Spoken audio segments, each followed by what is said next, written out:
Star news Marathi, नवे पाऊल नवी दिशा. SS कम्युनिकेशन द्वारा संचलित द मोबाईल स्पेस घेऊन येत आहे धमाका ऑफर्स. आयफोनसह सर्व प्रकारच्या नामवंत कंपन्यांचे अँड्रॉइड फोन खरेदी करा आणि प्रत्येक मोबाईल खरेदीवर मिळवा हमखास भेटवस्तू आणि सोबत मिळवा 2 वर्षांची वॉरंटी.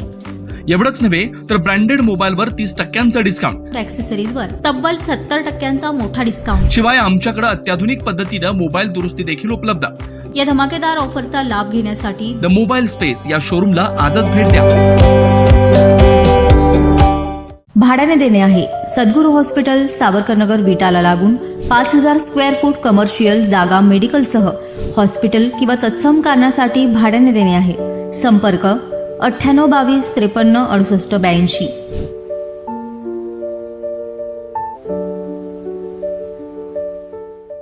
नगर परिषदेच्या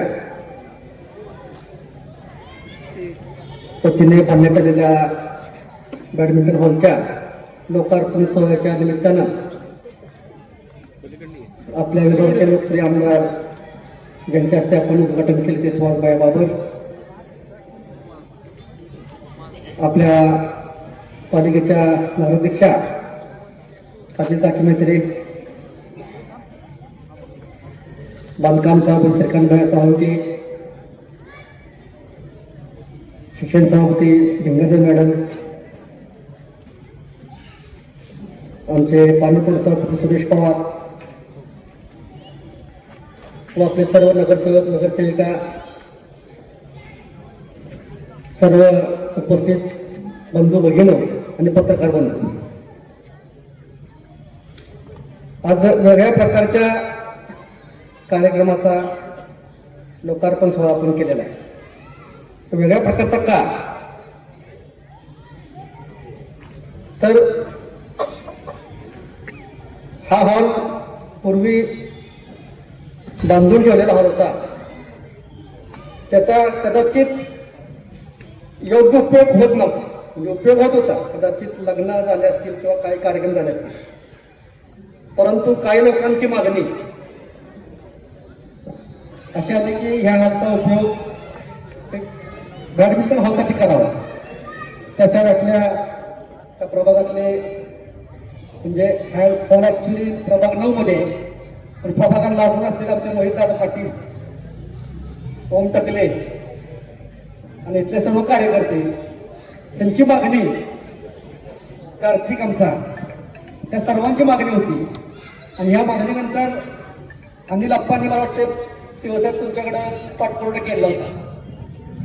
आणि त्याच्यानंतर सुहासभाई आमदार झाल्यानंतर स्वतः सुहासभाईंनी तिथे बघितलं आणि तो प्रशासनाची काय सूचना केली की याला निधी द्यावा. आणि तो निधी मिळाला आणि एक अत्यंत चांगल्या प्रकारचा जो आपल्या युवकांना, जो क्रीडा विभागातले जे युवक आहेत त्यांना जो बॅडमिंटन घेतात त्यांच्यासाठी अत्यंत उपयुक्त असा हॉल नगरपालिके वतीने करण्यात आला. माझी विनंती एवढीच आहे की जे खेळाडू आहेत की हॉल आपण केलेला आहे, पण तो चांगल्या प्रकारे टिकवण्याची जबाबदारी ही जे वापरतात त्यांची आहे. तो हॉल चांगल्या प्रकारे वापरावा आणि इथं चांगले उदयोन्मुख खेळाडू बनावेत अशी अपेक्षा करतो. आणि ज्यांनी हॉलवर योगदान दिलं त्यांचे मी आभार मानतो. आणि सुहासभाई तुम्हाला विनंती करतो, जसं आपण आता इथं हॉल केलेला आहे तसंच थोडं क्रीडा संकुलाकडे लक्ष द्यावं. आणि क्रीडा संकुलाकडे थोडं लक्ष दिलं तर आपण चांगल्या पद्धतीचं, अत्यंत मोठ्या शहरात जरी क्रीडा संकुल लांब वाटत असलं तरी सुद्धा त्या तिथं चांगल्या पद्धतीचे क्रीडा संकुलात आपल्याला गोष्टी करता येतील. आणि त्या तुम्ही कराव्यात अशी विनंती करतो आणि सांगतो. जय हिंद, जय महाराष्ट्र. मनोगत सुरू करण्यापूर्वी मी सगळ्या ज्या शाळेची मुलं थांबलेत त्यांची मनापासून क्षमा व्यक्त करतो. कारण ते उर्दू हायस्कूलची इच्छा होती आमचं स्वागत करायचे, पण त्यांना आमच्यामुळं लेट झाला. परत उद्याला आईसाहेब चौकटीत कुठं लिहिणार. मला काय हे इतके वेळ मुलं थांबले त्याची माहिती नव्हती. किंबहुना माझ्या डोक्यामध्ये कार्यक्रम असा होता की नारळ पडायचा, पीत कापायची आणि एक मॅच खेळायची जोशी काकांवर. पण ते इथं आल्यानंतर स्वरूप बघितल्यानंतर लक्षात आलं की बहुतेक रोहितनं फार मनावर घेतलेलं दिसतंय आणि एवढा मोठा कार्यक्रम आयोजित केला.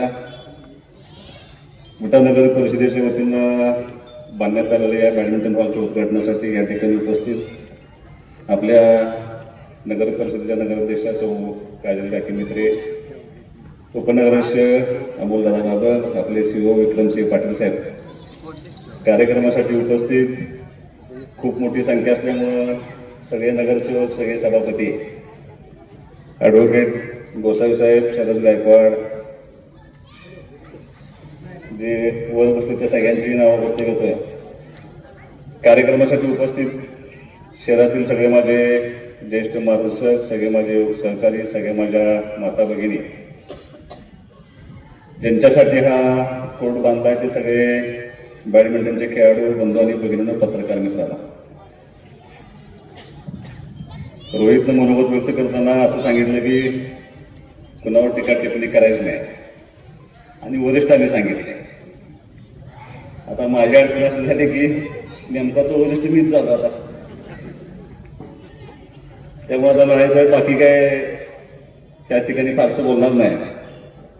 विधानसभेची निवडणूक झाल्यानंतर खऱ्या अर्थानं माझ्या मनामध्ये एक सतत तुलना असायची.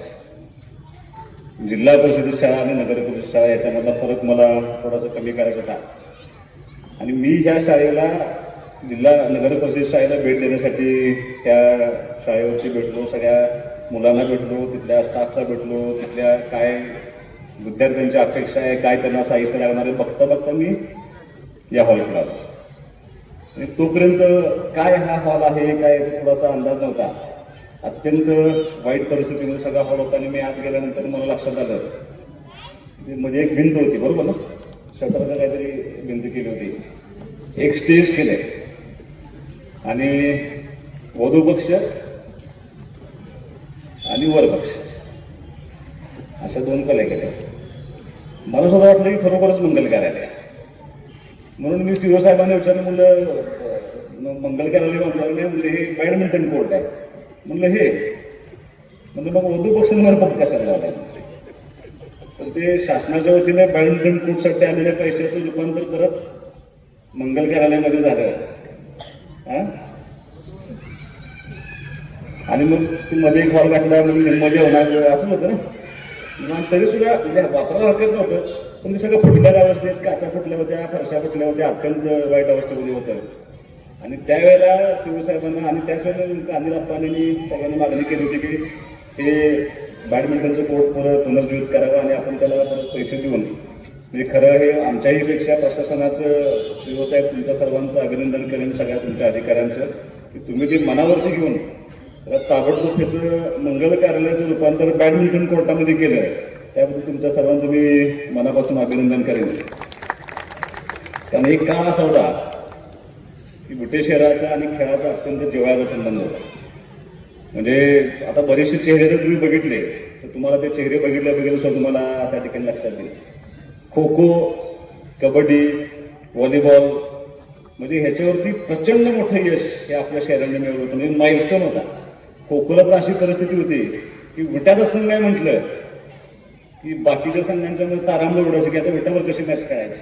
इतका प्रचंड दबदबा आपला त्या खो खोमध्ये होता. अगदी पापा मुल्ला, स्वरूप पुणेकर, रुपाली पुणेकर, नंदू काका, हे नॅशनल लेवलला खेळलेली सगळी मंडळी आपल्या याच्यामध्ये होती. व्हॉलीबॉलमध्ये आता सुरेश काका, म्हणजे वैशिष्ट्य असं आहे, तसं जर हिशोब केला तर सगळं आत्ताची तुम्ही जर नगर परिषद नगरसेवकांची जर बॉडी बघितली, बॉडी म्हणजे तब्येत नव्हे, त्या सगळ्या काउन्सिलमध्ये मला असं वाटतं दादा महाराष्ट्र टीममध्ये क्रिकेटसाठी दादाचं सिलेक्शन झालं. अमर खूप मोठा धावपटू आहे, प्रचंड त्याच्यामध्ये पळायची क्षमता होती. राम आम्हाला तुम्ही जरी आत्ता पोट आला असले तरी ते एकेकाळचे 1 नंबरचे बॉडी बिल्डर होते. वैभव जात्या तुम्ही एकदम चांगलं क्रिकेट खेळत होता. तुम्ही मेहरबान काय करत होता, सगळ्यांनी शिकवत होतं. म्हणजे महेशजी सगळ्यात थोडं शिवसाहेब अत्यंत चांगलं बॅडमिंटन खेळतात, बरोबर ना. आणि काय स्पोर्ट्समध्ये तुम्हाला पटायचं नाही पण सध्या हॉट नगरसेवक आहेत एक कुशाल तारणेकर ते बॅडमिंटन खेळतात आणि या सुद्धा वयामध्ये ते आधी जिमला जातात आणि त्याच्यानंतर त्यांचा मुलगा पाठीमागून जिमला जातो. त्यांचा मुलगा माझा होता. म्हणजे ही सगळी मंडळी बघितली. त्याही पेक्षा तुम्हाला गंमत सांगतो, आपले तहसीलदार सुद्धा एका वेळेला 50 किलोमीटर पाहण्याची क्षमता आहे तहसीलदारांच्या मध्ये. ते आपले तहसीलदार कराडपर्यंत चालत गेले होते. आम्ही पण त्यांना फोन करून सांगितलं परत आहे तर तसंच कुठं तरी. हा, आणि त्यांचं पण करायचं जर केलं पाहिजे. तहसीलदार साहेबांचं तर खूप मोठं लक्ष या हॉलच्या डेव्हलपमेंटमध्ये घातले होते. म्हणजे असं सगळं असताना ज्या वेळेला मी सुद्धा कॉलेजच्या जीवनामध्ये हे करत होतो किंवा आत्ता सुद्धा जर संधी मिळाली तर मी सुद्धा क्रिकेट, बॅडमिंटन आणि टेबल टेनिस या 3 खेळावरती माझं विशेष प्रेम आहे. तुम्हाला कदाचित पाठीमागं दिसणार नाही, पण शरद पाटील जरीदार असेल, शरद नाव आमचे, तर त्यांचा 3 वेळा मला फोन आहे की ते स्टेज काढा आणि तिथे एक टेबल टेनिस टेबल आणून ठेवा. हा, ते मला असं वाटतं की इतकं प्रचंड प्रेम गेल्या अनेक वर्षापासून ह्या शहरानं सगळ्या स्पोर्ट्सवरती केलं होतं. पण गेल्या काही वर्षामध्ये दुर्दैवानं ही संस्कृती, ही कला किंवा ह्या खेळावरचं असलेलं वर्चस्व आपलं कमी होतं का काय अशा परिस्थितीमध्ये असताना खरं वास्तविक असं आहे की आपण सगळ्यांनी मिळून या खेळाकडे लक्ष दिलं पाहिजे. कारण लढाईसाहेब, तुम्ही आत्ताची जर पिढी बघितली तर मला असं वाटतं की दुर्दैवानं आत्ताच्या मुलं, म्हणजे आम्ही जेव्हा क्रिकेट खेळत होतो त्यावेळेला आम्ही मार खात होतो. सकाळी 6ला जायचं, संध्याकाळीच परत यायचं. आता अशी परिस्थिती आहे की आम्ही ढकलते मुलांना मुलं काय खेळायला मोबाईल घेऊन बसते, त्यातच बॅडमिंटन खेळतो, त्यातच क्रिकेट खेळतो. आणि मला असं वाटतं की खऱ्या अर्थानं पुढची पिढी सक्षम करायची असली तर आपल्याला मुलांना खेळ आणि मैदानं, टेबल टेनिस, बॅडमिंटन, क्रिकेट, जेवढे स्पोर्ट्स, खो खो, कबड्डी, कारण तुम्ही आज युवका शहरामध्ये बघा, महात्मा गांधी शहरावरती आजही खो खोचं मोठ्या प्रमाणात प्रॅक्टिस चालू असतो कारवाया मंडळाचं.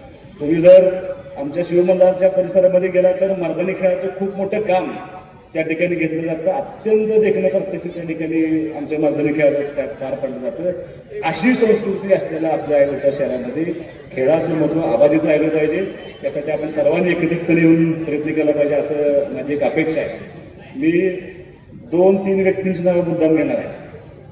एक कृष्णा सगरे, जे आपल्या गटामध्ये राहून तिच्या अंडर 16 साठी तिचं ज्या भारतातून 26 मुलींची निवड झाली होती त्याच्यामध्ये कृष्णा सगरेची त्या ठिकाणी निवड झाली होती. ती आपल्या क्रिकेटचं नाव, आपल्या शहराचं नाव त्या ठिकाणी गाजवत होते. दुसरं पृथ्वी बर्वे, जयदेवरींची कन्या, तुम्हाला पटणार नाही पण टेबल टेनिसमध्ये पॅराऑलिम्पिक पर्यंत तिनं मजल मारली होती. तिनं सुद्धा आपल्या विठ्ठल शहराचं नाव मोठं करण्यामध्ये तिनं प्रयत्न केला आहे. एक भिकवडीची मुलगी आहे, सानिका चाफे नावाची, तुम्हाला किती लोकांना माहित नाही, तर तिथे एक शिक्षक आहेत जिल्हा परिषदचे, समीर माने म्हणून. त्यांनी त्या सगळ्या भिकवडीमध्ये इतकं चांगलं खो खोचं मैदान तयार केले, इतकं जबरदस्त प्रॅक्टिस घेतली. गेले 5-7 वर्ष झालं त्या सगळ्या, म्हणजे अंडर 14, अंडर 16, अंडर 19 सगळ्या मॅचेस ज्या मुलींच्या आहेत त्या देशपातळीच्या मुलींच्या स्पर्धा जिंकणारी आपल्या भिकवडीची टीम आहे. खो खोमध्ये सगळ्यात मोठे 2 पुरस्कार आहेत, एक इला आणि एक जानकी. ते दोन्ही पुरस्कार त्या सानिका चाफेला मिळाले. फक्त दुर्दैवानं आपण खरं बरेच दिवस मला संतोषाला सांगतायत की ह्या सगळ्या मुलांचा एकत्रित सत्कार झाला पाहिजे.